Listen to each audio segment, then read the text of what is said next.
ជំរាបសួរសួស្តីអ្នកទាំងអស់គ្នាថ្ងៃនេះខ្ញុំមកចែករំលែកពាក្យថ្មីមួយចំនួន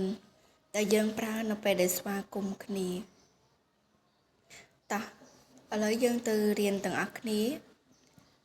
1នីហៅនីហៅសួស្តី2និនហៅនិនហៅជំរាបសួរ3ឡាវsưឡាវsưលោកគ្រូឬក៏អ្នកគ្រូ4តាជាតាជាបកប្រែថាអ្នកទាំងអស់គ្នា5ថងសៀថងសៀបកប្រែថាមិត្តរួមថ្នាក់6កោស៊ីងកោស៊ីងបកប្រែថារីករាយ7ហ៊ွန်អ៊ីង